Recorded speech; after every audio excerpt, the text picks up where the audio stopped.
Look at this. There's 1,854 subscribers in my trading group.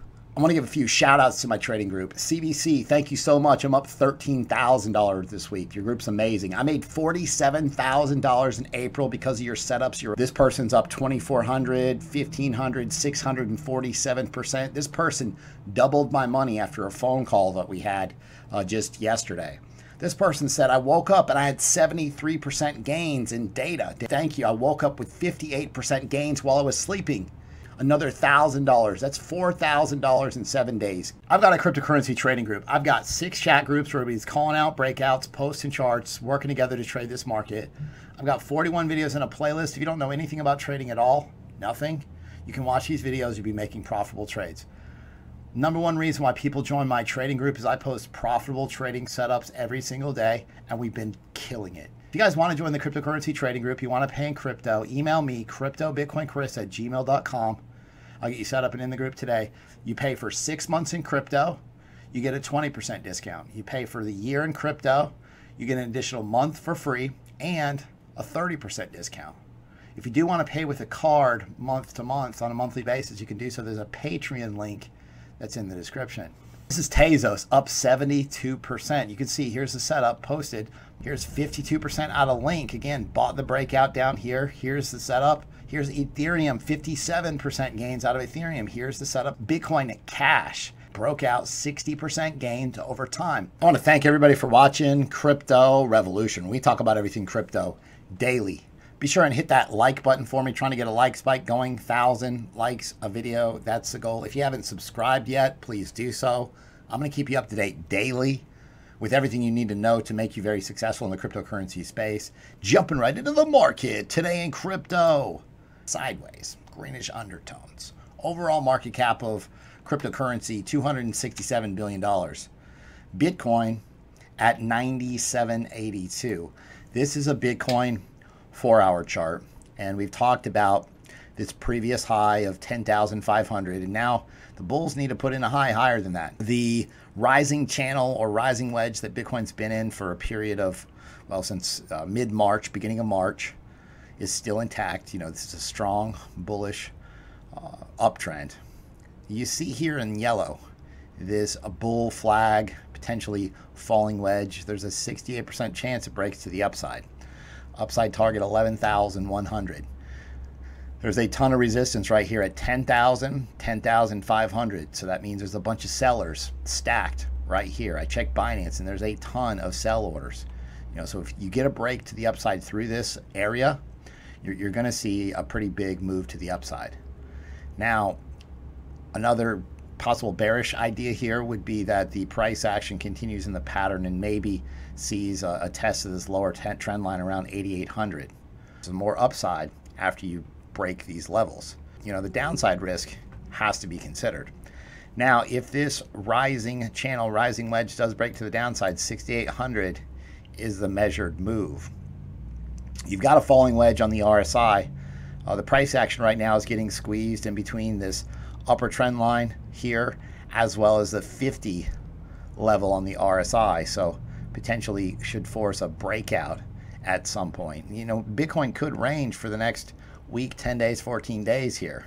You know, these alt BTC pairs will take off if Bitcoin continues to kind of work in this range.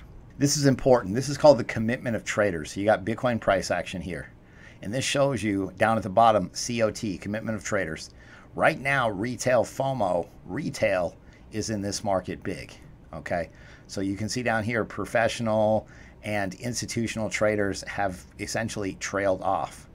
Institutions had been buying, and it's pulled back a little bit. But retail FOMO is pushing this price. So again, you get a big move to the upside or a break higher. And again, more 10,000 really puts Bitcoin on the map for retail. Retail FOMO's into the top time and time again. And then what happens? These guys, professionals and institutional traders, boom, sell. They take profits, right? And then retail gets wrecked and the cycle starts over. So just keep in mind that's something that you have to consider going forward. If you're new in this space, just know that this probably won't make a whole lot of sense to you until you experience a couple times, but You know, every time we get up here, retail starts to FOMO in, and you know, it happened at 10,500, happened run up at 14,000, and you know, the price sells off. So again, where is the top? The money in crypto is made in the middle. If your goal is to call the tops and the bottoms, you're not going to be very happy because it's next to impossible. I think there were 2 people on Twitter that, you know, essentially called this top and this bottom, which 2 people out of thousands and thousands. So just keep that in mind. I want to give a shout out to a couple people in my trading group. Pretty amazing success. This person stated, I normally don't discuss numbers, but this group has been a game changer. I came into the market with $70,000 and now I have $103,000 in less than a month. Most people do not start trading with $70,000. You know, people like this person is probably very common. I started with $100 and now I have $400 in 1 week. You know, and I encourage everybody, start with a small amount. Like, after you're successful, increase the size of your positions. But yeah, going from $100 to $400 in a week is pretty phenomenal. He stated, I'm a lifer. So yeah, we've been killing in the trading group. Bitcoin mining revenue is skyrocketed. Bitcoin mining fees, transaction fees for Bitcoin has skyrocketed. And so they're at basically at levels of early 2018 right now. Bitcoin balances on exchanges. So I found this, and in the amount of Bitcoin that's sitting on exchanges has plummeted. People are saying, hey, it's all the holders, take it off, and they put it on the hardware wallets. Then I found this. There's been this huge spike. Bitcoin flows into all exchanges suddenly skyrocketed again yesterday, May the 18th. Skyrocketed. Tons and tons and tons of Bitcoin put back on exchanges. What's going on here? Big move coming. Ready? Big move coming. IOTEX mainnet is launching June the 1st. You know, so these mainnets and test nets, you get a lot of hype as far as these the run-ups to these mainnets come. Test nets do the same. A lot of news. It's buy the rumor, sell the news. So you buy on the hype. The hype is building potentially now, and you know, this typically they sell off before the actual launch, like 2 days, sometimes 2.5 days, 3 days before, just depending. So IOTX does have a good bullish falling wedge. This is a bullish reversal pattern. So, you know, you buy the breakout to the upside. If you don't know how to trade, you don't need stop losses, just ignore all this. This is just for entertainment. But mainnet launch and a good chart is going to help IOTX see some profits over time. Theta mainnet 2.0 launches May the 27th. Again, same thing, decent chart. Now, this is more of a short-term scalp type trade.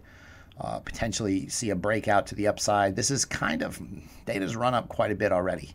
It's like, I like to see some type of pullback as far as, you know, finding entry for this mainnet launch. And so, you know, this is something that I would typically post in the group. And for you guys, just know that these mainnets can be very profitable going forward when retail is really strong in this market. When there's a ton of retail coming in, this news pumps the price tremendously more than it does right now. Okay, when retail comes in, the news makes sense. They can read the news and it makes sense. Okay, hey, this is happening. This is all this new ideas are being developed, and it makes sense versus what a chart looks like, right? Charts is kind of next level. Smart monies, institutions, banks trade on charts. This is Nano, and you can see you've got all the major moving averages start to cross. The 200 simple comes in here, this yellow simple moving average, and then you start to get these crosses. And this is a 4-hour time frame. This is my sweet spot for this. But when you start to get these crosses, you can see right when this cross bullish, you have this huge move to the upside, and then this is a golden cross, the 50 crossing above the 200, and you got this pump to the upside. Here comes the 100 simple moving average, and it's going to cross bullish above the 200 next. So the key is you get these, when the price action breaks above the 200, we talk about this all the time on the channel, when the price action breaks above it, and then the simple moving averages start breaking above the 200, you know, this is a good idea of a strong bullish trend when the price action is above all the major moving average. And then they'll line up the 21, the 50, the 80, the 100, and 200 in order, and that gives you good sign of a sustained uptrend. So this is a good catalyst when you're looking for breakouts and ideas as far as buying these coins. Watch for these simple moving averages. All the majors will cross the 200 bullish. Yesterday, there were shares of Moderna jumped 25%. U.S. market surged higher. So this is a biotech company that said, hey, they've got some promising signs as far as this panic situation going on. And traditional markets were up considerably, 2-3%, which is big for traditional markets. So a lot of hope in traditional markets yesterday. You can see there was a lot of news on this. The Dow surged more than 900 points on this panic situation fix. So now what's interesting is the cryptocurrency market saw really marginal gains since the weekend. Like Bitcoin really has been just ranging, hasn't been doing a whole lot. And I went and I checked the charts and it's not as correlated as it has been in the past.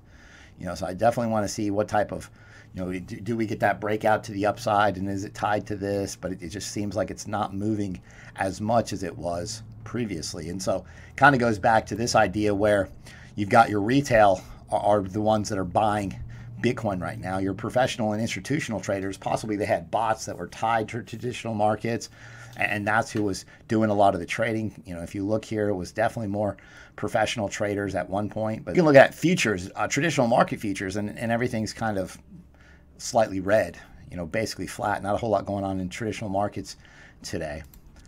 After less than 1 month, the launch of a new $515 million crypto fund. This is a U.S. venture capitalist from Andreessen Horowitz.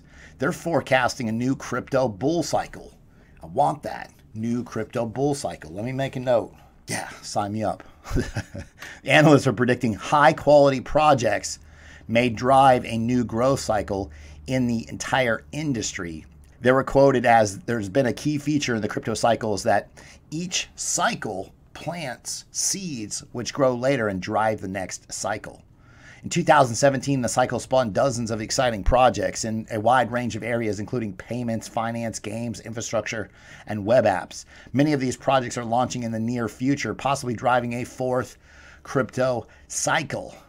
Bull run ready. Let's do it. Massive crypto whale drains wallet moved $143 million in Bitcoin in a single transaction. Everybody's trying to figure it out. Like, what's happening here? Why did this whale drain the Bitcoin wallet? So this wallet steadily accumulated Bitcoin over the span of a month.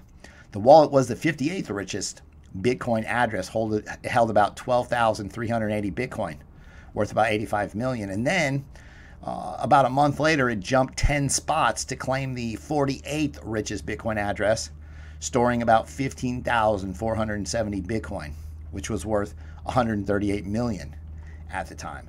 And so again, everybody's trying to figure out, what are they doing? Where did they move it to? Now, they didn't move it to an exchange wallet, and it could be an exchange. It could be an exchange, and it's hard to tell. Like, you can't put a whole lot of stock in this because it could be anything. Ethereum BTC. So I just want to talk to you about this chart. So this is Ethereum BTC. This is the performance of Ethereum compared to Bitcoin. All right, so if Bitcoin skyrockets and shoots up 1,000 points, this chart is going to go lower because it's the performance of Ethereum compared to Bitcoin. So that's important to understand where ETH USDT would potentially get dragged higher. The reason why I want to talk to you guys about this is Ethereum is a good indicator as far as all the altcoins. How are these alt BTC pairs going to move? And so Bitcoin dominance has kind of hasn't really been doing a whole lot, hasn't been moving. Obviously these alts need Bitcoin dominance to pull back, but I always like to keep an eye on this ETH BTC chart as far as a leading indicator for a mini altcoin season. If you guys haven't signed up for a VPN yet, I'm super paranoid. Whenever I do anything with cryptocurrency, I want to make sure I'm protected, everything is safe. So I choose PureVPN. If you guys want to use Binance, Bybit, BitMEX, any of those exchanges, this will definitely work for you as far as using whatever exchange you want. But the link is in the description. It does support the channel. Square's Cash App now allows automatic Bitcoin purchases, allows users to schedule automatic purchases of Bitcoin at specific set time intervals. So every day, every week, bi-weekly, this new feature is called Auto Invest. It would basically just be dollar cost averaging, which dollar cost averaging is an interesting idea. In an uptrend, I think it's, potentially like buying the dip is potentially a good idea. If you try to dollar cost average on the way down when Bitcoin's $20,000, you're going to get destroyed. Like there's a point where some of these strategies work, but it's not one strategy works all the time. You have to adjust to what the market is giving you. Don't buy downtrends. Binance Exchange is headed back to China, but it's not what you think. They're going back to China, and they're really going to push blockchain development. Obviously, Binance used to be in China. Cryptocurrency trading got banned there, and so they moved to Malta. I talked to you guys about this yesterday. Yesterday's video just kind of asked you guys, like, are you guys buying gold? Are you buying silver? And a lot of people are stacking it up. I mean, obviously, the fiats that we know and love, well, fiat that we use to survive on, is being completely devalued as the money machines keep churning. Even after 100 days, the downtrend, XRP's chart is still macro bearish. XRP has been struggling. It's broken below the monthly support, so a lot of people are super bearish on XRP. This gentleman, Peter Brandt, says, I'm never going to post a chart of XRP again. And then he said, look at all this white space down below it, as if, hey, there's some massive downside. And people are saying it's never even going to get to $1 again. It's not even, no way it's going to see $3 again. Down here, it shows all these charts. And you can see these charts just fall off and these cryptos die. So the idea is everybody, there's this one huge big run up and everybody's got this hope that things are going to turn around and you're going to go back to all-time highs again. And these are ideas where it doesn't happen. My opinion on this is this, and it makes perfect sense to me, because retail, when they come into this market, XRP makes sense to retail, right? Retail comes in and they think banking and crypto, fast. I mean, XRP is fast, period. Like it's amazingly fast. Retail, thinking logically, says, okay, well, banks need this. It's going to change the world. And banking is obviously a huge, sector as far as finance goes. And retail is going to latch onto this, and they're going to FOMO in again. And I think that XRP is going to see some type of run up. I don't know if it's going to be on the scale that we've seen in the past, but the most important thing is retail FOMOs into this market, and they fall in love with these altcoins. They become altcoin enthusiasts. They become XRP army. Now, this doesn't help XRP's price. 4.42 billion XRP linked to Ripple co-founder Jed McCaleb. Here's how much he's selling. So yeah, when there's all this XRP being dumped on the market repeatedly, now there's limits as far as what he can sell at a time. He's dumping it. So this talks about how the agreement as far as what McCaleb can sell. He is able to sell 0.5% of the daily volume of XRP, then 0.75%, and then up to 1%. And after this 4-year agreement's over, he's going to be able to sell as much as 1.5% of the average daily volume. So again, when you have this many XRP getting dumped onto the market, obviously it doesn't help the price. If you guys like the content that I provide on a daily basis, be sure to subscribe to the channel, like the video, comment below, hit the bell for notifications. Thanks so much. I'll see you guys tomorrow.